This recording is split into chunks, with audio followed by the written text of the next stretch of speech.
Mercy Chinwo.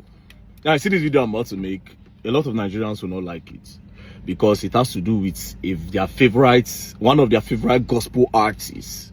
You understand? So, Nigerians go verse for this video. But the ones that are very critical in thinking, they will see what I am seeing. And if you go back to watch the video, you will see everything I'm about to show you now.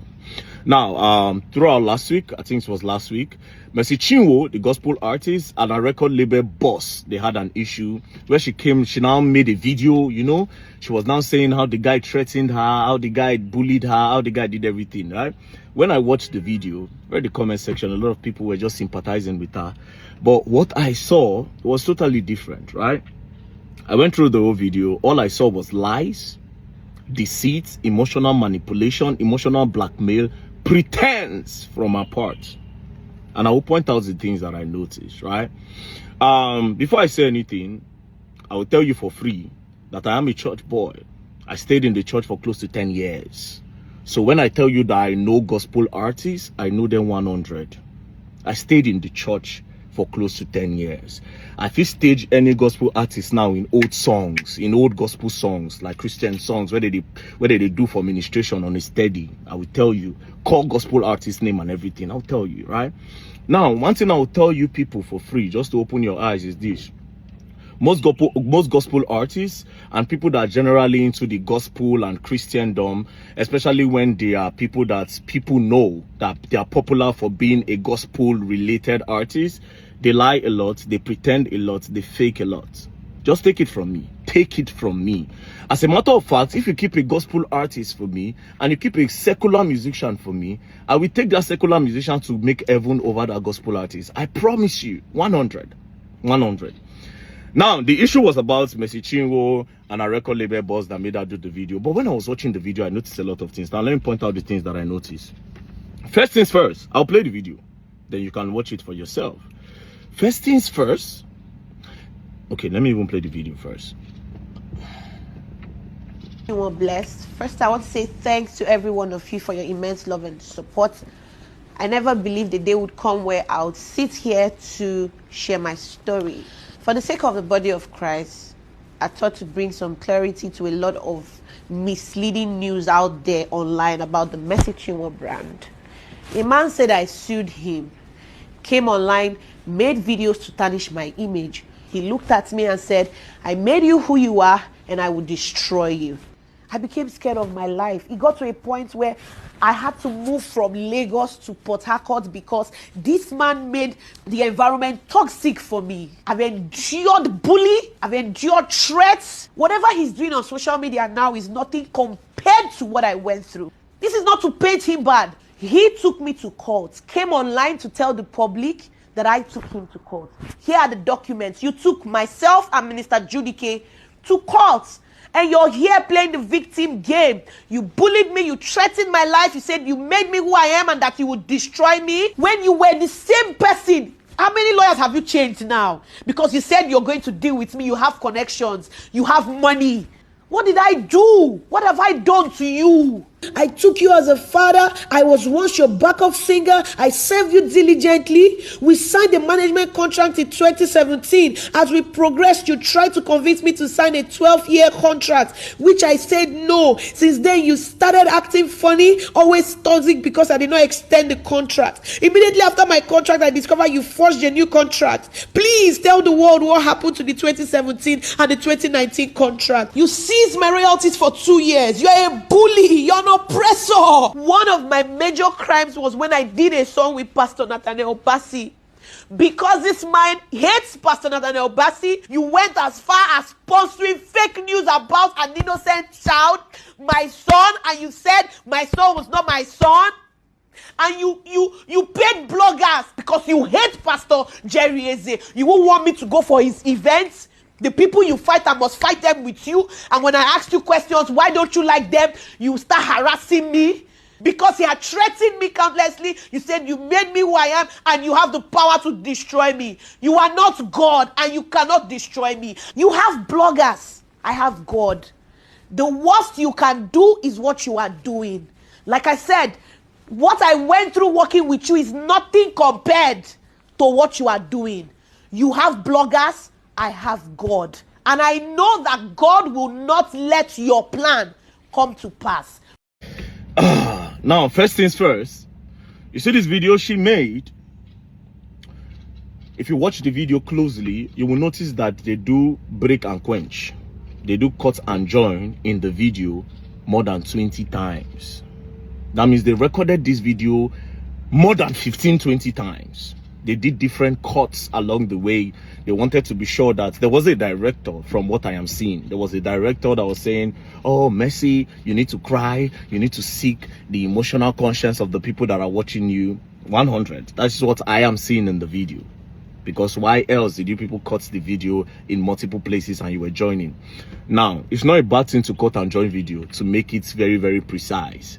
But here's the problem with it. If somebody is expressing their emotions, they don't cut it.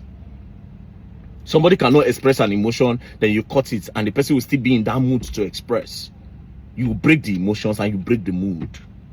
So it only means that these people came prepared. They came there, they sat down and they made the video. When it was time for her to cry, she cried. Now, if you go back to the video again, you will notice that even after she cried, the initial part of the video, they brought it back and added it towards the end. So the tears part was cut in half. Now, if you listen to our words, they were also not aligning. They were break and quench. But that's by the way. Secondly, this is another thing I noticed. I'll tell you the two important things, right? Now, she said that former record label boss took her to court first. Then she presented one paper. I will read from what I'm saying. It looks truly that between AZ Concepts and Mercy Chinwo. So it was AZ Concepts that actually took this to court. But when I looked at the number 4 of the prayer, it says that sometimes in early 2022, the respondent approached requested she wanted ownership of her music catalog.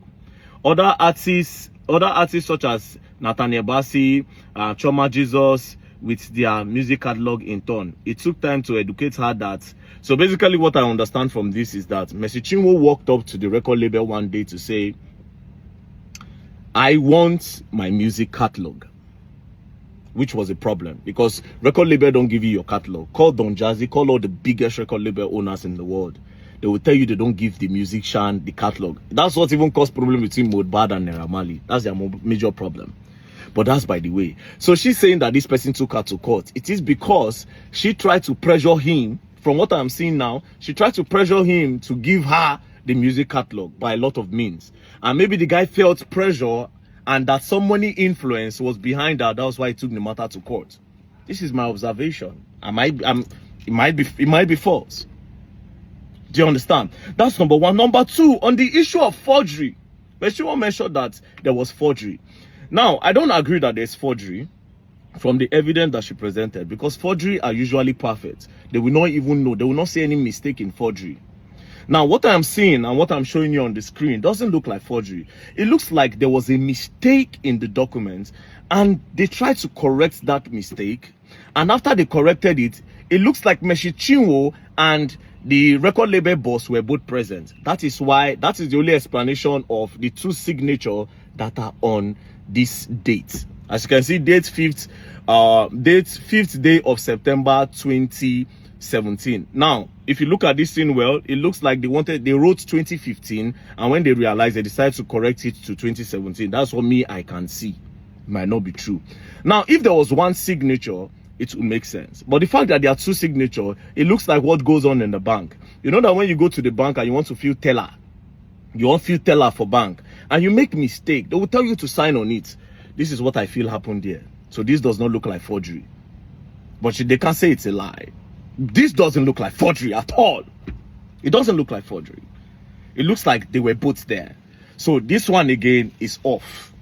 This one looks like a lie. So these are 2 lies. These are 2 lies. Now, the last part. You see the part where she was bringing in Jerry Eze. The guy does not like Nathaniel Bassey and all that. That the guy went to go and pay money for people to say the baby looks like Nathaniel Bassey. That is emotional manipulation and emotional blackmail. Because when that thing was trending then, when people were saying that the child looks like Nathaniel Bassey, I can remember that you people arrested someone. The person confessed that it was this guy that told him to do that. And during the time that the thing was happening, why didn't you come out to mention that, point out to see it was this guy?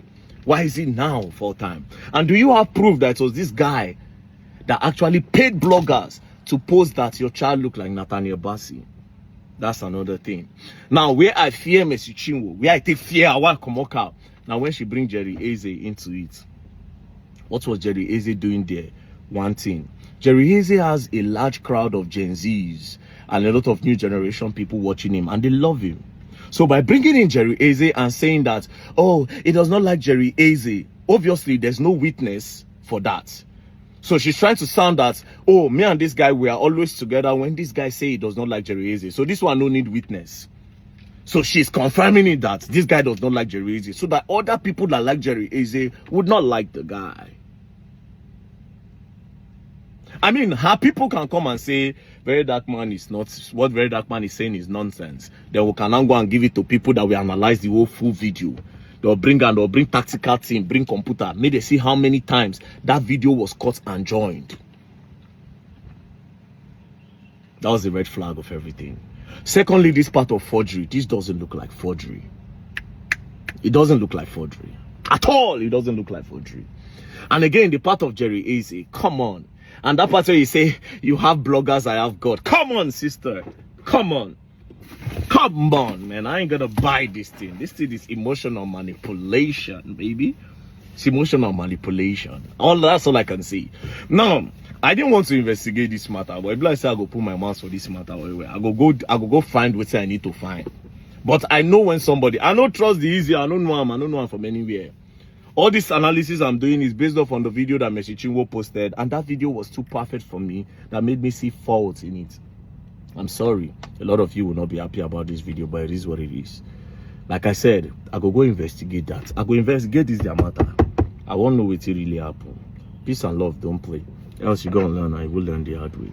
For the people who go verse, moon and no verse, the analysis I do, peace and love.